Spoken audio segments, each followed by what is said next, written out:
देख रहा ना भाई, कैसे इंडिगो कंपनी सरकार को घुटने पे लाके खड़ा कर दिया है। 1 मिनट बस इस वीडियो को देख लो, पूरा का पूरा गेम समझ में आ जाएगा सरकार कैसे काम करता है। एक होता है गरीब, एक होता है अमीर, एक होता है पार्टी, फिर कॉर्पोरेट और फिर गवर्नमेंट। जो गरीब होते हैं ना, वो डायरेक्ट टैक्स सबसे कम देते हैं, पढ़े लिखे कम होते हैं और पॉपुलेशन में सबसे ज्यादा होते हैं। जो अमीर होते हैं वो डायरेक्ट टैक्स सबसे ज्यादा देते हैं, पढ़े लिखे ज्यादा होते हैं और पॉपुलेशन में कम होते हैं। फिर आती है पार्टी। पार्टी वो होता है जो इलेक्शन लड़ता है और फिर सरकार बनाता है। फिर आता है कॉर्पोरेट, जैसे अडानी जी हो गए, अंबानी जी हो गए, विप्रो हो गया। उसके बाद आता है गवर्नमेंट। जो पार्टी इलेक्शन जीत जाता है वो गवर्नमेंट बना लेता है। अब पार्टी वाला को इलेक्शन लड़ने के लिए चाहिए होता है पैसा, वो पैसा कौन देता है? कॉर्पोरेट। और कॉर्पोरेट बोलता है कि जब तक सरकार बन जाएगा तो मेरा हेल्प करेगा ना भाई? तो बोलता है हाँ भाई तेरा हेल्प करेंगे। तो पार्टी वाला कॉर्पोरेट से पैसा लेकर प्रचार करने कहाँ जाता है? गरीब के पास। अमीर के पास नहीं आता, क्योंकि अमीर के पास जाएगा तो वो नखरा करेगा कि मेरे लिए स्कूल बनवाना, हॉस्पिटल बनवाना, यूनिवर्सिटी बनवाना, एयरपोर्ट बनवाना, और एक तो पॉपुलेशन में भी कम है। तो वहां ना जाकर कहाँ जाता है? गरीब के पास। गरीब ना रोड मांगता है, ना स्कूल मांगता है, ना यूनिवर्सिटी मांगता है।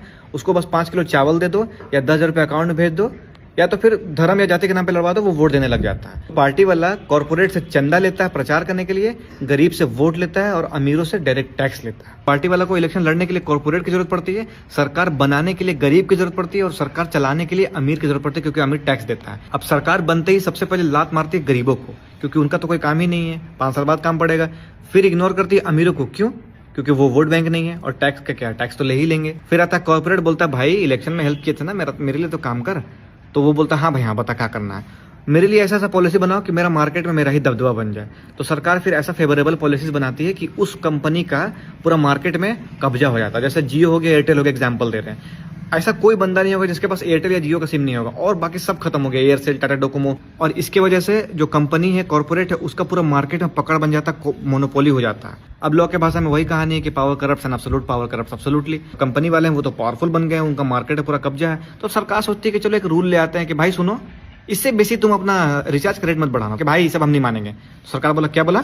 सरकार है ना हम, रिचार्ज का रेट इससे बेसी नहीं बढ़ेगा। तो बोलेगा अच्छा 2 दिन के लिए नेटवर्क बंद। अब तुम सोच के देखो, 2 दिन के लिए अगर नेटवर्क बंद हो जाएगा, यहाँ 5 मिनट फोन के बिना नहीं रह पाते हम लोग।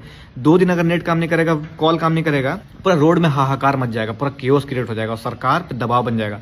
तो सरकार अब जो खुशी खुशी मर्जी से काम कर रही थी कॉर्पोरेट के लिए, अब वो दबाव में ब्लैकमेल होकर मजबूरी में काम करने लग जाती है। गरीब का वोट लेके, अमीर से टैक्स लेके काम किसके लिए करने लग जाती है? कॉर्पोरेट के लिए। तो जितने भी पढ़े लिखे लोग हैं, प्लीज सरकार पे नजर रखिए, क्योंकि जो गरीब हैं वो आटा चावल के लालच में आके पार्टी वाला सरकार बनवा देते हैं। फिर पार्टी वाला उनकी भी फाड़ती है और आपकी भी फाड़ती है, क्योंकि आप दोनों से कोई मतलब है नहीं और वो सिर्फ काम कर रही होती है कॉर्पोरेट के लिए। गेहूं के साथ साथ घुन में पीसता है। आपका और मेरा खैर नहीं है, बस इंस्टाग्राम में एक दूसरे का जात का नाम पे, धर्म का नाम पे गाली देते रहेंगे और ये बताएंगे तेरे धर्म में ये खराब है, और वो बताएगा कि मेरे धर्म में ये खराब है। समझ लो अभी भी वक्त है भाई लोग।